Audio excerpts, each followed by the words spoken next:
What's up, fam? Happy Monday. Hope everybody is having a great start to the week. Um, Hope everybody's had a great weekend. And we are going to dive right into episode one of Wine Chat Monday. So, this is kind of the start of me trying to do this thing. Taking my stream, taking my channel, and creating some wine content. Wine content that hopefully we can just have fun. And it's Wine Chat Monday. It's not Wine Lecture Monday.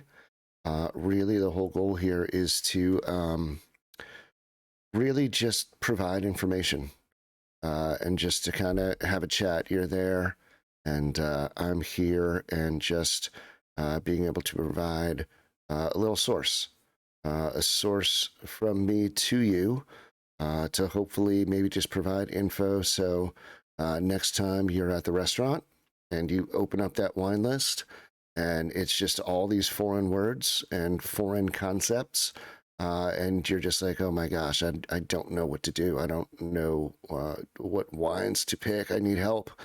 And your servers are there to help. There might be a som there to help, or a bartender or someone that knows stuff. But really, this is just kind of a way, hopefully, to provide a way in for you to kind of do it yourself.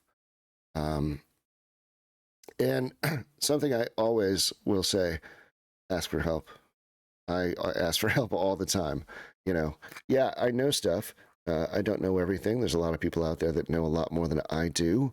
And so this is definitely a means for me to really just convey stuff that I know, and hopefully in a way that's approachable.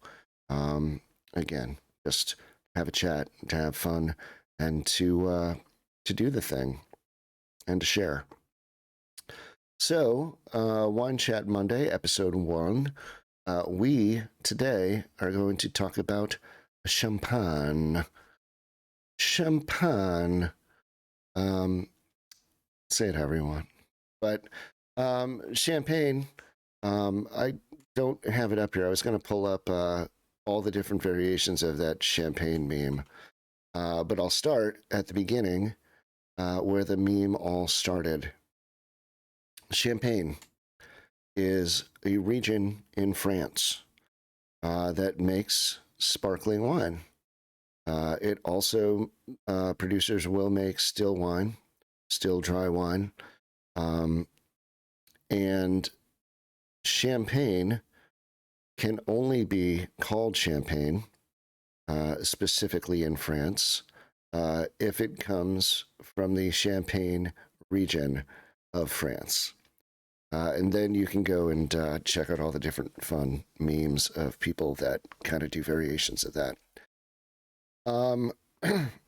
To sort of have a correlation of that, there is sparkling wine made in what we call the traditional method. In France, it would be method champenoise. But the traditional method of champagne making involves something called secondary fermentation. And I'm talking broad overview here. I don't want to get too deep, but this is kind of some place to start, just to talk about, the history of wine production in Champagne, and how they do it this way and why they do it this way. So you harvest the grapes, and you take those grapes and you ferment them into still wine. You make the wine, and you put it into a bottle, and then you add a little something to it, this distillate, this liquid that still has yeasts in it, and then there's still some sugar in the wine in the bottle, and you put a cap on it, and you let it just sit and chill. And so we'll have to do overview of this too. Fermentation. fermentation with wine happens where you have a liquid of all that grape juice and all the stuff in there, and yeast. A lot of the time, it's not necessarily introduced. You kind of, oftentimes, great producers will let ambient yeast that's hanging out just start getting in there, and the yeasties go and they detect the sugar that is in the grape juice. We call it must, M-U-S-T, just a term. Again, I'm getting a little technical on the overview here, but just giving you an idea of how this works. And so the yeasts eat the sugar, and I learned this from somebody else. It's just a fun little term and idea of how this works. The yeast eats the sugar, and then it poops out carbon dioxide, heat, and alcohol. So this is the equation that introduces alcohol into the process and makes wine an alcoholic beverage. After that's done, like I said, they'll bottle it. They'll leave an amount in there so that a liquid is introduced. I'm going to say that I'm trying to do this as broadly as possible. But basically what happens is that there will be yeast and sugar trapped in that bottle. And so then the yeast will continue doing its thing. And it will eat the sugar. And as one of the byproducts, as we discussed, not only alcohol and heat, carbon dioxide. And so this secondary fermentation that happens in the bottle is how you get bubbles into this wine in this traditional method of winemaking, again, that we call method champenoise. And there's a whole process that goes into that where they'll let all of that happen in the bottle. They turn all of the bottles in a rack, and eventually the time comes where the producer says, okay, we have sparkling wine in a bottle. We have champagne. And so they pop the cap off, a bit of the juice jumps out, and then they'll top it off with a liquid to fill up the rest of the bottle. A lot of the times, depending on the style that they want to create, there will be sugar in that at certain levels. Less sugar, they'll try and maintain a more dry, quote unquote, less sweet champagne. Other times they'll add this liquid mixture with a little more sugar because they want to round out the flavors, etc., and make the wine just a little more sweet. Whew. That was way more technical than I wanted to get, but that's probably as broad strokes as I can get for talking to you about traditional champagne methods of making wine.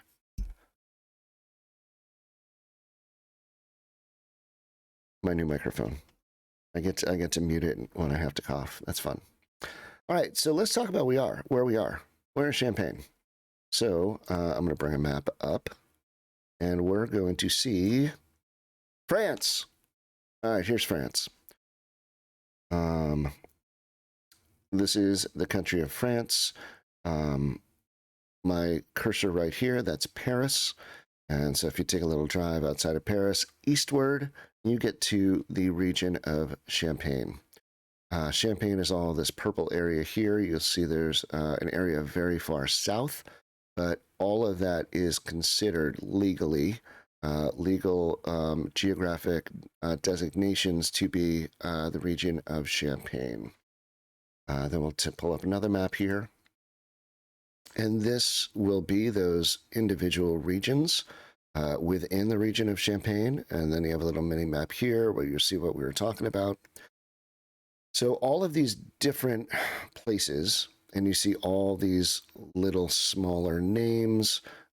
Within all of these, there are vineyards upon vineyards, and they all have legal designations about where they are.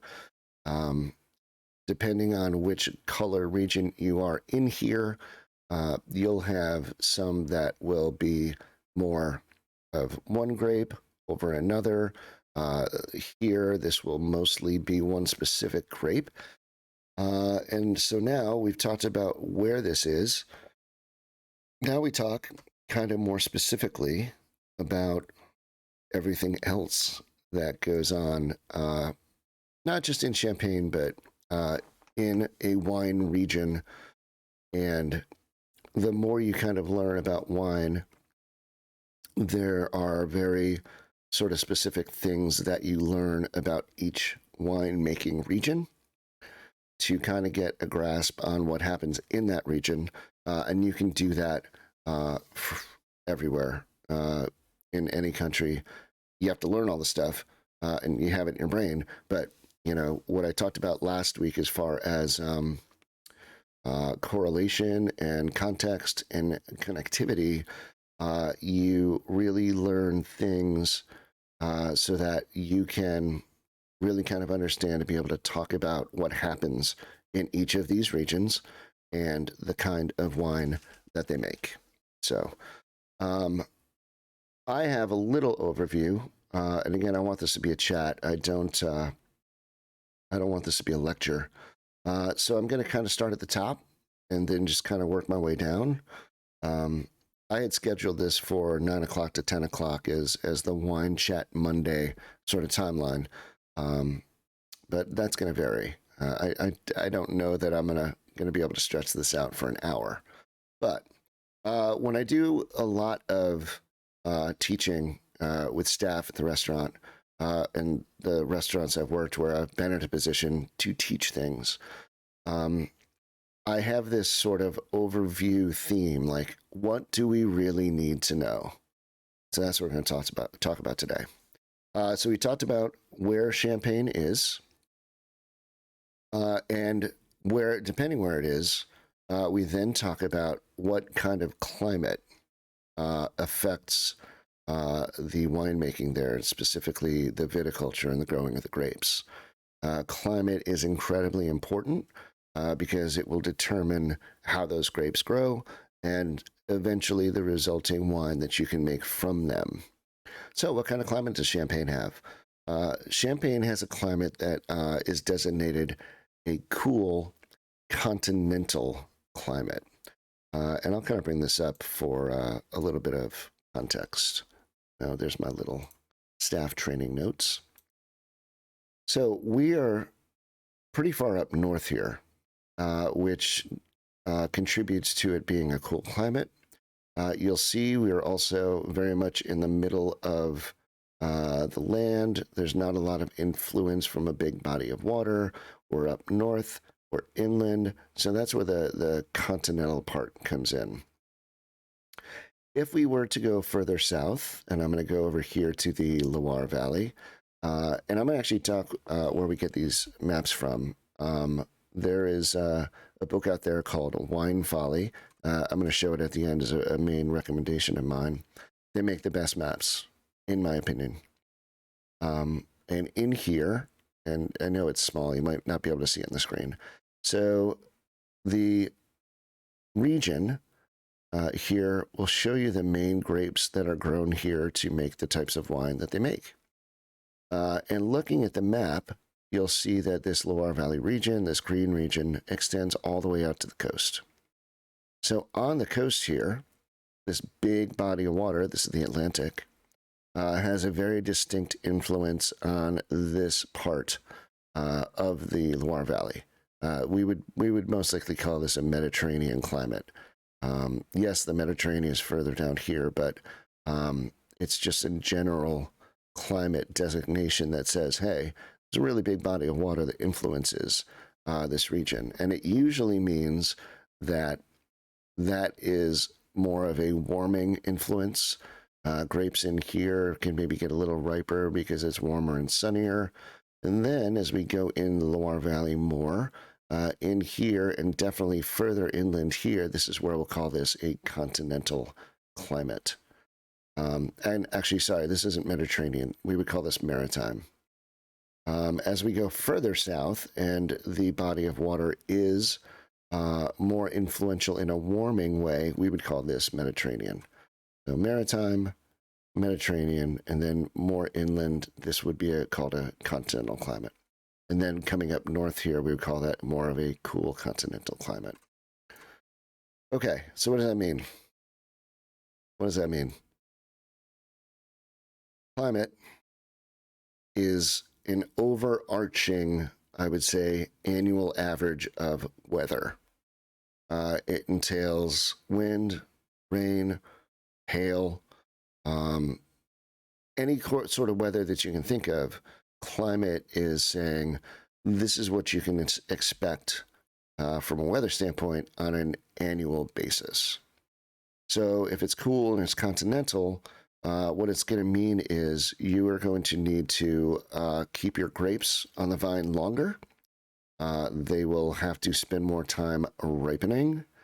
And as producers, as winemakers, they can kind of decide when and how to harvest those grapes, depending on how much sugar has gotten into the grapes from a ripening process, or how much is not in them because they're gonna harvest them earlier, and that's a whole nother thing. But context, climate, is it warm? Is it not?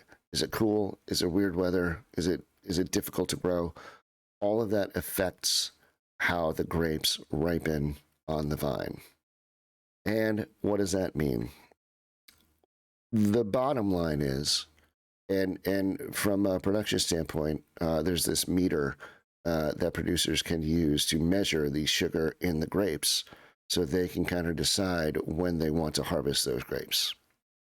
Because, and here is this top level sort of wine 101 thing, why climate is so important.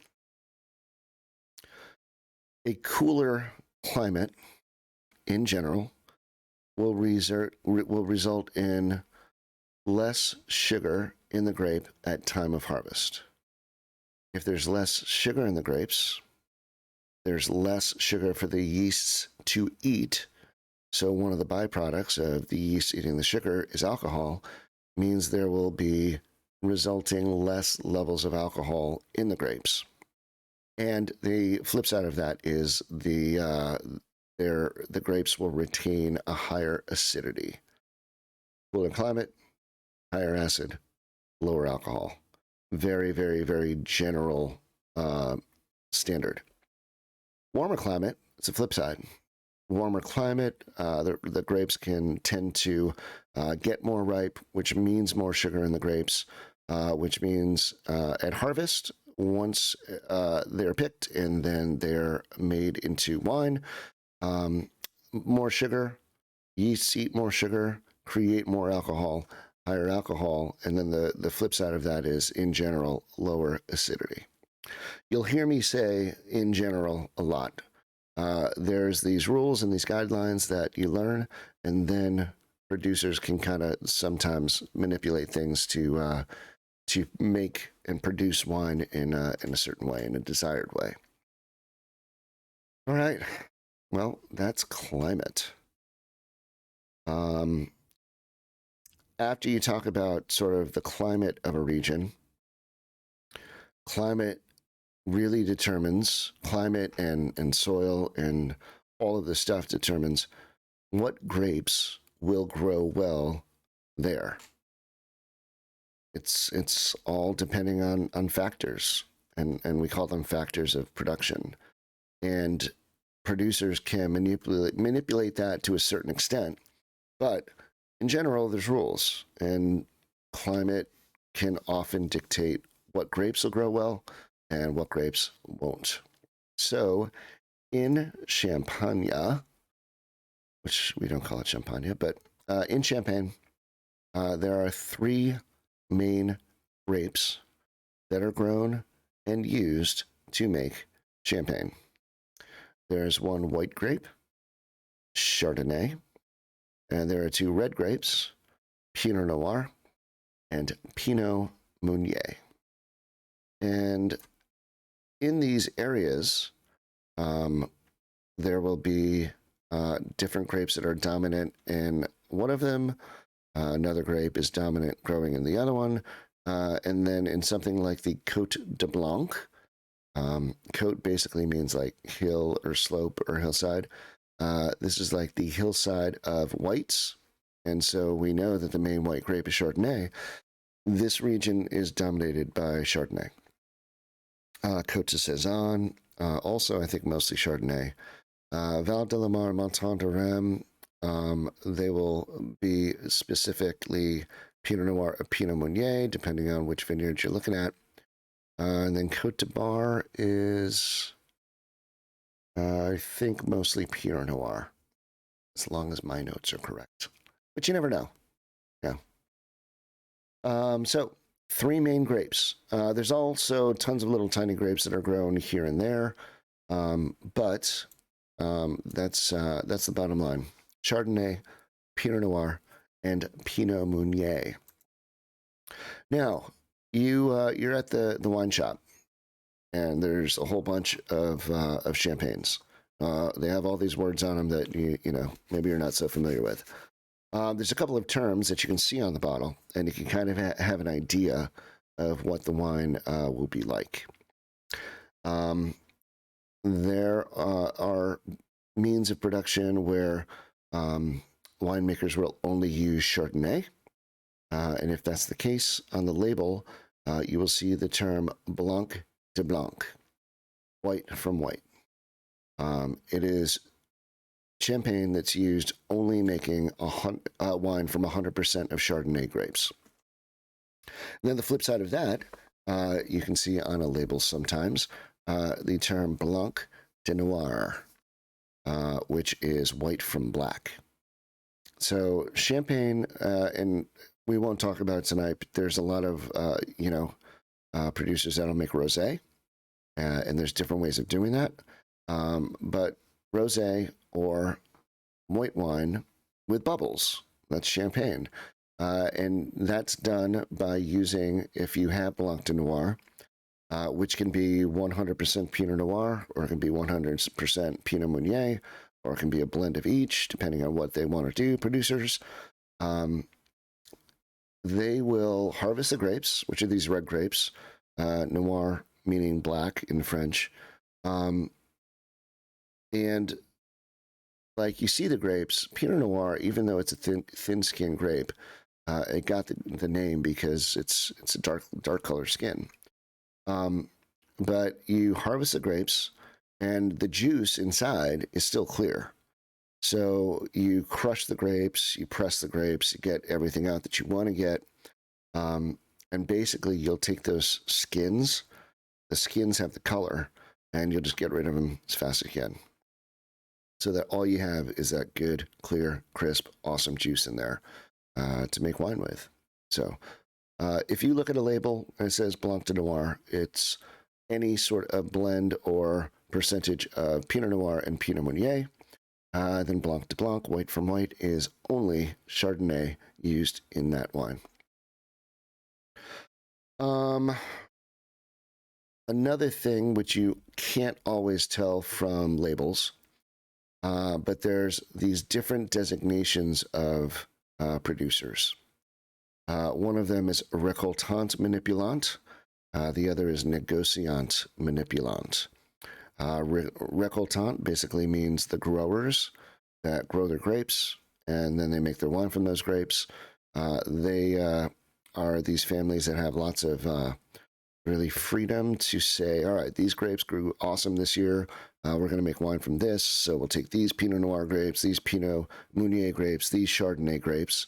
And yes, all three of those grapes used to make champagne together in any blend that they want, any sort of percentage of each, again, depending on the style that they're looking for and what they want to do and what they got from harvest. Négociant, or we'd say négociant manipulant. Négociant are houses. We call them houses. In Burgundy, you would hear them called domains. And in Bordeaux, you hear them called chateaux. And in Champagne, we call them houses that, négociant-wise, they buy all of their grapes. A lot of times, these are the big fancy houses, you know, your Moet and Chandon, your Ruinart, your Taittinger, your Veuve Clicquot, the big fancy houses that you maybe know and are familiar with. and those are the ones that you kind of gravitate to because they're familiar. Well, there's a main reason why these negociants, these big houses, buy those grapes every year. They get them from the same people, and these people are known to farm a certain way. It's much more being able to contribute to this sort of commodity of, say, a Veuve Clicquot or a Moet and Chandon, where they really are trying to make the wine taste like their name, you know, Moet and Chandon, Dom Perignon. That's their, we would call it tête de cuvée, their top bottling. But I mean, Moet and Chandon makes other champagne too. And they do so based on buying these grapes every year, and they get them in. And here's where the fun happens, whether you're a récoltant, a grower, or a négociant, a house. I use the word tête de cuvée, and cuvée is really the big, most fun, most important word in champagne production. Cuvée means blend. So you have these grapes, right? Chardonnay, Pinot Noir, Pinot Meunier. You harvest them. You'll ferment them each separately. So you make the wine, still wine from all three of those. You put them into barrels, or some producers will keep them just in a big stainless steel tank, or they'll have stainless steel vats to put them in, or whatever. Rabbit holes. I'm just dodging rabbit holes to go down because I want to try and keep this up here. Blending is the art and the fun that happens in champagne production. So down in the cellars, these cool cellars with all these tanks and barrels and everything, bottles with still wine in them from 5 years ago, from 20 years ago, because the blending happens where this current year, you take all that liquid, all that juice from those different grapes and the wine that's been made, and they just start going for it. They're called chefs, basically. Whoever's in charge of the cellar, chef de cuvée, they go in and they taste all the different wines, and then they start blending them, and they start figuring out what's going to taste the best. They both growers and the buyers do this, and it's really where a lot of the charm comes from, and just the fun of getting the story of how much of this grape that they used from this juice and blend it with that and blend it with that, and that's what you get, and it's cool, it's fun. All right, so I'm not going to go much deeper than that, but cuvée, blend, it's the art and the fun that happens in champagne production to get a sparkling wine in the bottle to you to enjoy. How champagne is made, we talked about that very much at the beginning. You make a still wine, a liquid mixture of sugar and yeast is introduced. The bottle's capped. Yeast does the job eating the sugar. Bubbles happen. You store the bottles. And then when it is time, you pop it. Some juice comes out. You top it off with another liquid mixture that has a certain amount of sugar in it, just to top off the bottle. And you put a cork in it, and you produce it, and you ship it off to us to enjoy. So we talked about cuvée and all of this liquid that's in the house, all of this wine that is made to be blended together to eventually to make sparkling wine, to do what we just did. Put something in the bottle with yeast and sugar, make it all happen, and you have champagne at the end of that production cycle. But there's all of this other wine that's left over that was not blended, was not made into a cuvée, and it's good. It's good. They made it, it's left over, and they're like, well, now what do we do with it? And so they will possibly put it in barrels. They'll have barrels of Chardonnay, they'll have barrels of Pinot Noir, barrels of Pinot Meunier. A lot of the time, they'll put them in bottles. And the whole key here is to hold on to them, save them. They're storing them in a way that you would still wine, so they're not going to go bad. And now they're going to start aging and developing. And this liquid, this juice that is still left over after the sparkling wine production, is called reserve wine. And this is the other fun part of this, because this wine is held on to because everything in Champagne is about cuvee, it's about blending. This wine can be introduced next year. They can hold on to it, and they can use it 5 years from now. One of the bottles that I'd been serving recently had wine from 2018. 50% of the juice was from 2018. And then the other 50% was reserve wine all the way back dating from 2003 in years between then and 2017. And it's just so cool. It's fun, it's unique, it's different. It's like, champagne. It's special. I love champagne. I think it's delicious. I would drink it every day if I could. I am a poor man. I cannot afford to do that. But if I win the Powerball, you know it.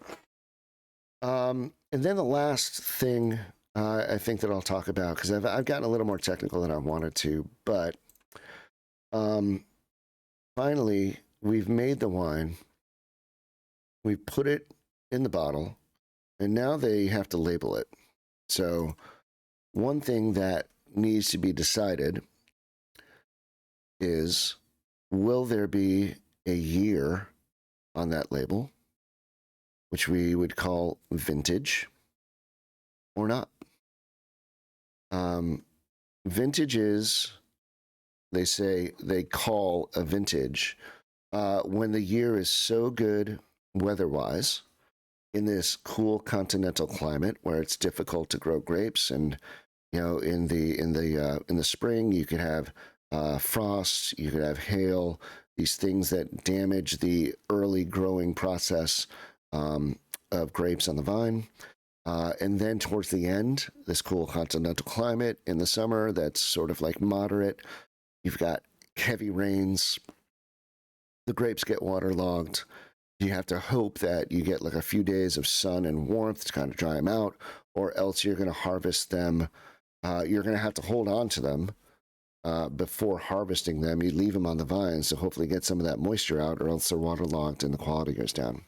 So when a year is so good and the growing conditions are so good and these grapes are pristine and beautiful and they make good juice and you're able to make amazing, high quality, great champagne, producer may call a vintage. I was talking about 2018 and this particular bottle of wine. It was from after 2018, but that's because you have to age. Once you put it in the bottle, there's a legal designation. You have to keep it a certain amount of time just to have it legally designated, ready to go, good bottle of wine and champagne. But then if you want to call it vintage, you have to age it also a certain amount of time.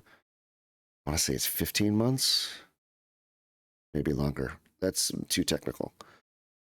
But vintage champagne basically is just wine. I'm reading my own notes because I like this. That is made in a year that is more than exemplary of what they usually make. What's the term that the producers usually? Just extraordinary. That the grapes are so good and the juice is so good that they're able to call a vintage and say, this is wine that we made in 2017, just for example. So that's my overview. I don't know how much deeper I want to get. Champagne. Let's see where it's from again.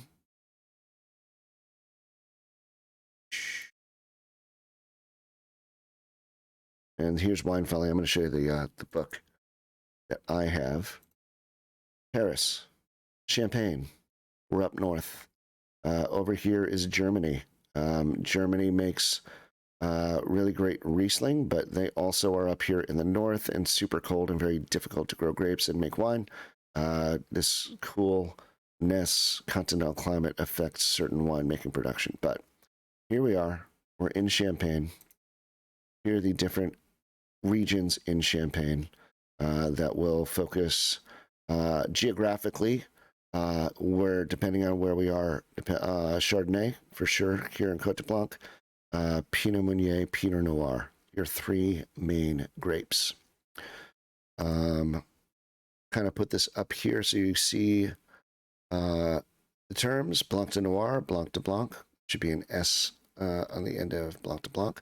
What grapes do you use to make Blanc de Noir? Pinot Noir and Pinot Meunier.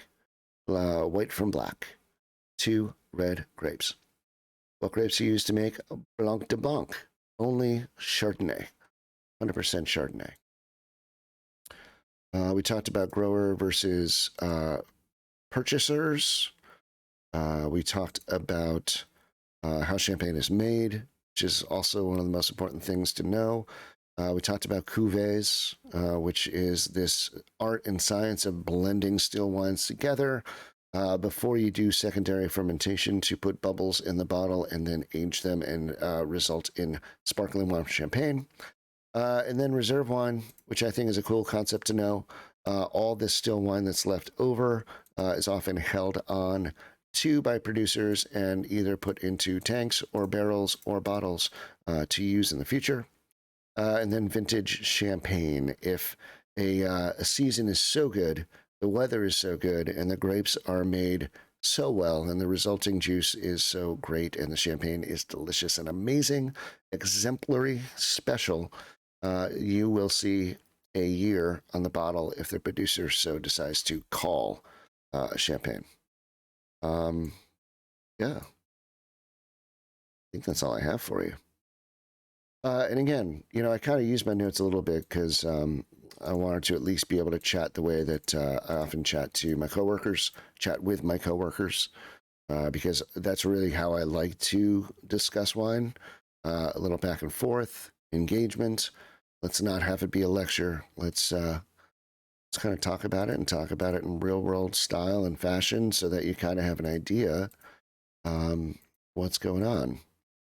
And then I'll wrap up. You know, I don't have any of the fun champagne memes, but the idea, and it's a legal terminology, champagne in France can only be champagne if it comes from the region of Champagne in France. That is not to say that you cannot get champagne method wines made elsewhere in France. You will. You can.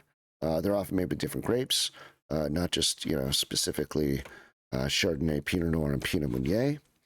You can get traditional method champagne made in the Loire Valley with Cabernet Franc. Yeah, you can have, you know, method champenoise, traditional method champagnes made all the way throughout France. They just can't be called champagne.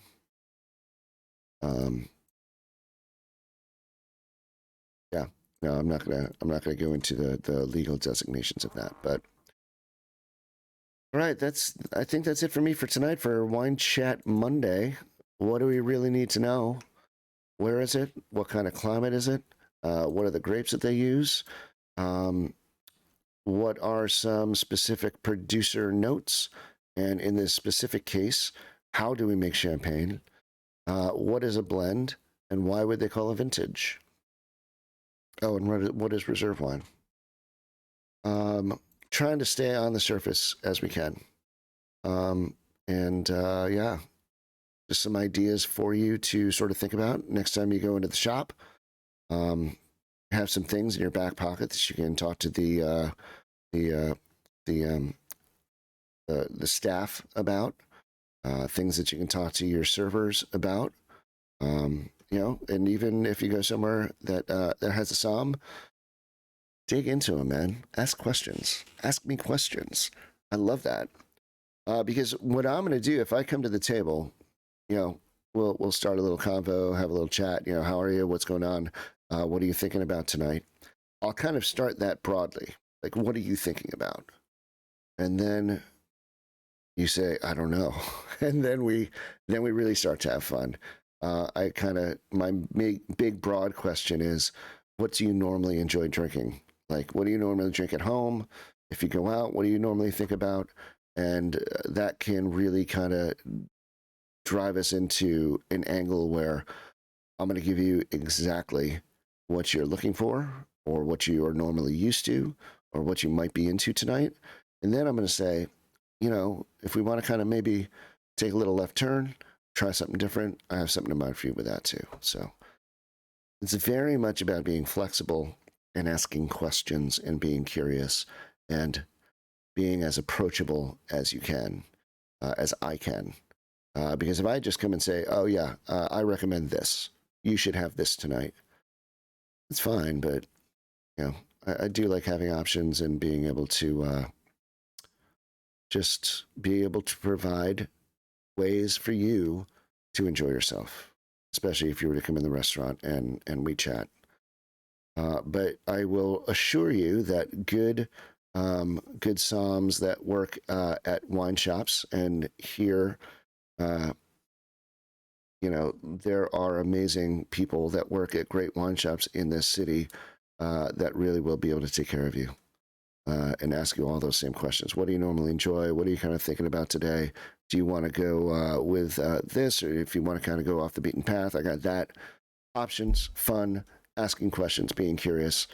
That's what we want to do, as much as we want you to feel comfortable. So, Wine Chat Monday. Have a great week. We will be checking in again. So this week will be all about champagne. So wine tasting Wednesday.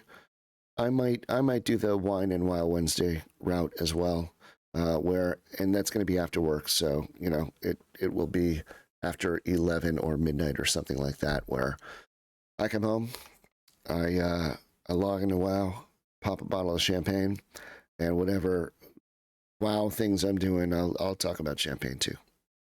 And then on Friday, we'll do Flashcard Friday, which will be strictly based on champagne. And we'll probably mostly just cover all the stuff that we covered tonight as a way of, instead of me just explaining stuff, kind of being like quiz show.